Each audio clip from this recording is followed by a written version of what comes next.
wabarakatuh.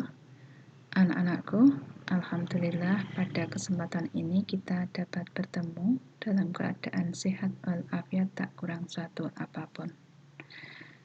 Perlu saya ingatkan kepada anak-anakku dalam situasi pandemi COVID-19 ini, yang penting kita harus selalu taat pada protokol kesehatan, yaitu jaga jarak, cuci tangan, pakai masker, dan tentunya selalu berdoa mohon pada Allah agar kita selalu diberikan kesehatan dan keselamatan.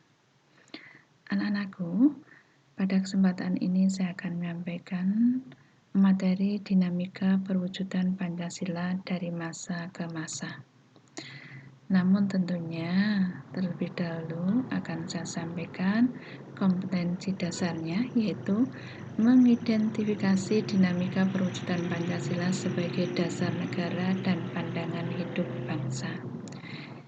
Indikator pada pembelajaran ini yaitu mendeskripsikan perkembangan penerapan Pancasila sebagai dasar negara dari masa ke masa. Dengan tujuan pembelajaran yang pertama, peserta didik mampu menjelaskan Pancasila sebagai dasar negara dan pandangan hidup bangsa. Yang kedua, peserta didik mampu menjelaskan perwujudan Pancasila sebagai dasar negara pada masa awal kemerdekaan dan masa Orde Lama.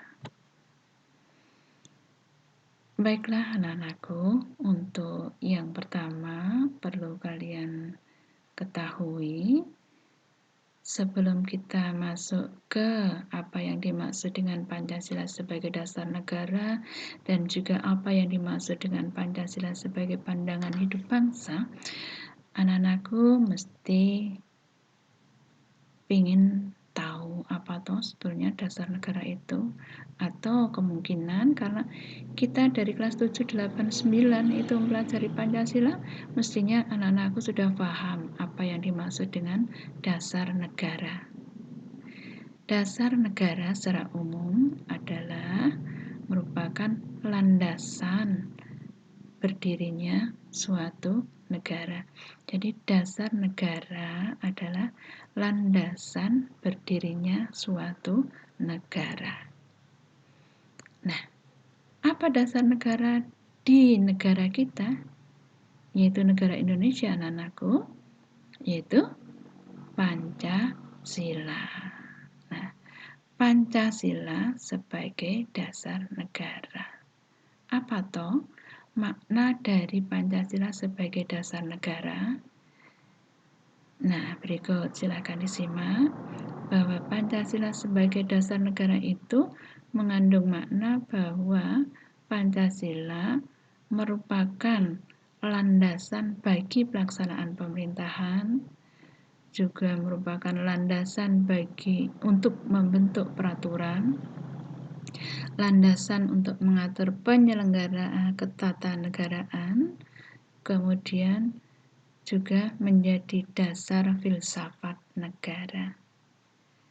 Selain itu, Pancasila sebagai dasar negara juga berkedudukan sebagai sumber dari segala sumber hukum Indonesia, atau dengan kata lain, Pancasila sebagai tertib hukum Indonesia yang tercantum dalam ketentuan tertib hukum tertinggi, yaitu dalam pembukaan Undang-Undang Dasar 1945, tepatnya pada alinea yang keempat. Begitulah anak-anakku, Pancasila sebagai dasar negara. Bisa dipahami anak-anakku? Baiklah, kita lanjut ke yang berikutnya, yaitu Pancasila sebagai pandangan hidup bangsa. Apa toh yang dimaksud bahwa Pancasila sebagai pandangan hidup bangsa? Yaitu bahwa Pancasila merupakan way of life, yaitu sebagai pegangan hidup, sebagai pedoman hidup, pandangan dunia, ataupun sebagai petunjuk hidup. Selain itu, juga bisa dimaknakan bahwa Pancasila itu merupakan pandangan hidup bangsa yang sebenarnya merupakan perwujudan dari nilai-nilai budaya milik bangsa Indonesia sendiri yang sudah diyakini kebaikan dan diyakini kebenarannya. Nah, selanjutnya coba kamu lihat gambar anak-anakku. Nah, kita akan masuk bagaimana perwujudan Pancasila dari masa ke masa. Sebetulnya perwujudan Pancasila dari masa ke masa di sini akan kita bahas 4 masa. Yang pertama yaitu pada masa awal kemerdekaan, yaitu dari tahun 1945 sampai tahun 1959. Kemudian yang kedua, masa Orde Lama, yaitu dimulai pada tahun 1959 sampai tahun 1966. Dan yang ketiga adalah masa Orde Baru. Masa Orde Baru itu dimulai dari tahun 1966 sampai tahun 1998. Dan yang terakhir adalah masa reformasi, yaitu dari tahun 1999 sampai sekarang anak-anakku. Baiklah, untuk menjawab pertanyaan itu gambar siapa? Ya, karena di situ masih ada tanda tanya. Kita lanjut dulu materi berikutnya. Nah, kita lihat, kita akan menyampaikan bagaimana penerapan Pancasila sebagai dasar negara dan pandangan hidup bangsa pada awal masa kemerdekaan, yaitu tahun yang awal ya, tahun 1945 ya, periode yang pertama. Nanti ada periode yang kedua tahun 1950 sampai 1959. Pada masa awal kemerdekaan, periode tahun 1945 sampai tahun 1950, itu pelaksanaan Pancasila masih mengalami berbagai macam hambatan, masih mengalami berbagai macam gangguan, karena terbukti masih banyak gerakan-gerakan pemberontakan yang bertujuan untuk mengganti Pancasila dengan ideologi lain, yaitu antara lain adalah pemberontakan PKI di Madiun yang dipimpin oleh Musso. Nah, tadi gambar yang pertama itu adalah gambar dari pemimpin pemberontak PKI di Madiun, yaitu Musso. Kemudian ada lagi pemberontakan Darul Islam atau DI yang terkenal dengan DITII yang dipimpin oleh Sekar Maji Marijan Kartosuwiryo yang dikenal dengan Kartosuwiryo. Ya, maaf di situ tulisannya Suwiro, yang betul adalah Kartosuwiryo. Nah, jadi kesimpulannya pada masa awal kemerdekaan pelaksanaan Pancasila masih mengalami gangguan karena terbukti masih banyak sekali terdapat pemberontakan. Antara lain yaitu pemberontakan PKI di Madiun yang dipimpin oleh Musso dan pemberontakan DITII yang dipimpin oleh Kartosuwiryo. Nah, pada periode kedua masa awal kemerdekaan ya, terjadi juga bahwa perwujudan Pancasila itu masih belum sesuai dengan harapan, karena terbukti masih mengarah pada ideologi liberal. kemudian penerapan sila keempat yang seharusnya berdasarkan musyawarah mufakat, tapi pada pelaksanaannya belum atau tidak dijiwai oleh musyawarah mufakat. Kemudian masih juga muncul berbagai macam pemberontakan antara lain RMS, PRRI, Permesta yang semuanya ingin berusaha melepaskan diri dari Negara Kesatuan Republik Indonesia.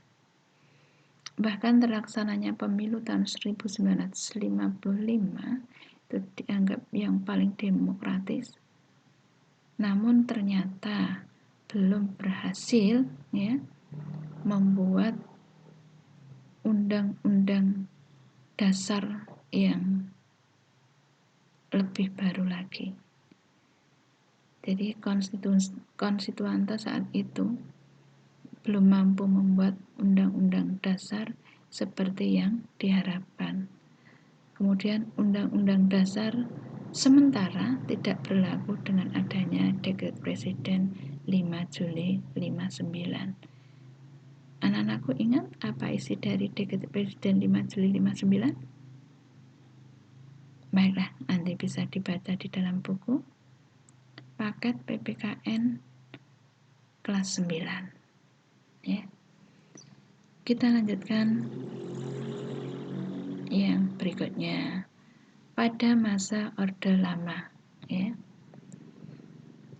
Masa awal kemerdekaan dan masa Orde Lama itu sama, kepala negaranya atau presidennya yaitu Bapak Presiden Soekarno, ya.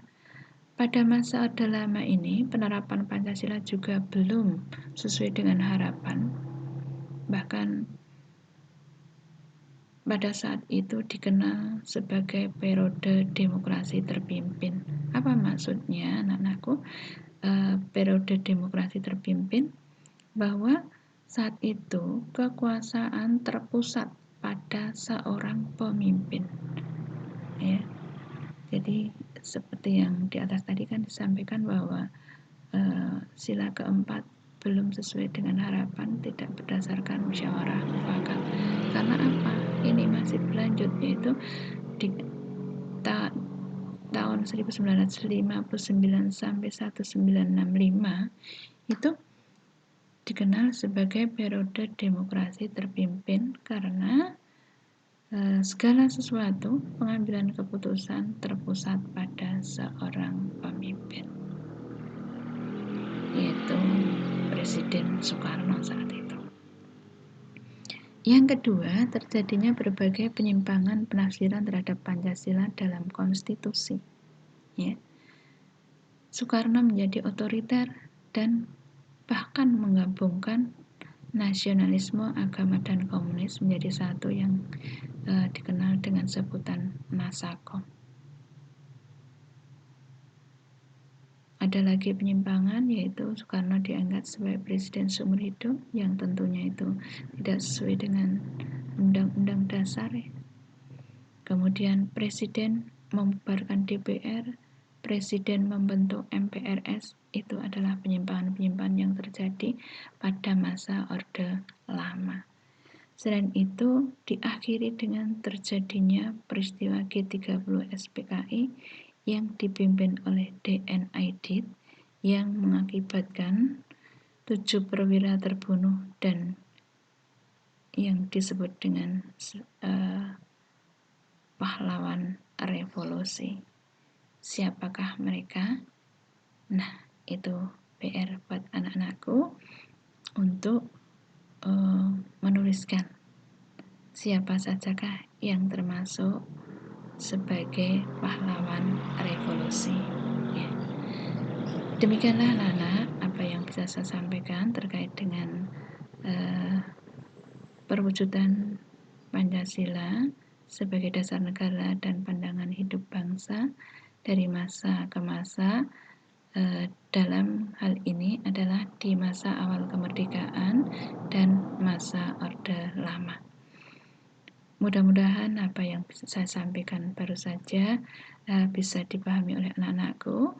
Kalau toh anak-anakku masih perlu referensi, silahkan Nanti kalian buka pada buku paket PPKN yang sudah kamu miliki, ya, di halaman 1 sampai halaman 8.